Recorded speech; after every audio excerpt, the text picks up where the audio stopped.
It's music magic once again at the West End Cultural Center. We have the beautiful, the talented Sarah Slean in town again. Welcome back. Oh, okay, all right. Enough said. Duo album, Land and Sea, this time Sea, and this. I'm not going to call you crazy because you're not. You are musically talented and demanding. You know, 21 string orchestra today or tonight, not 21 strings. Not 21, unfortunately.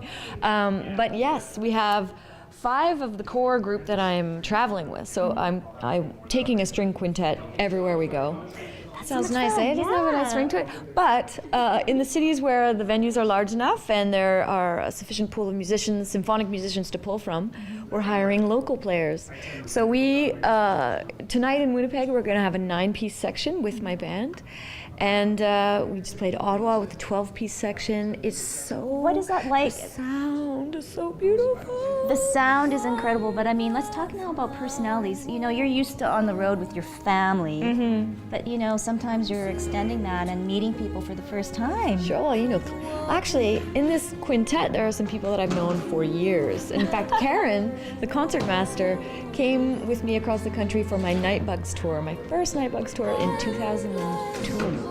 So, you know, everything comes around again. But my aim with this album, Land and Sea, was this is a strain, an influence that has existed in my music from the very beginning.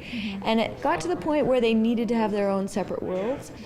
And with Sea, the only way to faithfully render it is to have this many musicians. And it really is quite something. It does sound almost like the record. It's lush, it's cinematic, and what I love about it is it's almost classical, but it's accessible to an audience that is familiar with songs, likes songs, and like wants your music. The melody. Yeah, you know? So, I mean, yeah, for some people, I think they kind of go, she did what? With an orchestra? I don't understand. But it's, you know, my heroes were always people like Leonard Bernstein, who there was really no way to sort of categorize what they were doing. They had skills, and they wanted certain instruments, and they wrote for them. And look at all this now. You had Christos Jesus, like, quote on this music. At one point, Sarah, were you ever kind of scared to even, like, venture into this? Because, I mean, not a lot of women do this.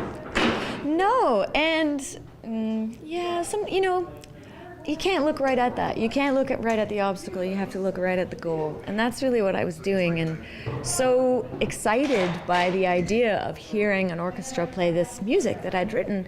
And there really is, that was a career highlight for me, to be in the studio playing this stuff live in an exquisite environment with some of the finest classical musicians in this country, Marie Barrard, and it was a highlight. And so now I just have to keep dream bigger and bigger every time.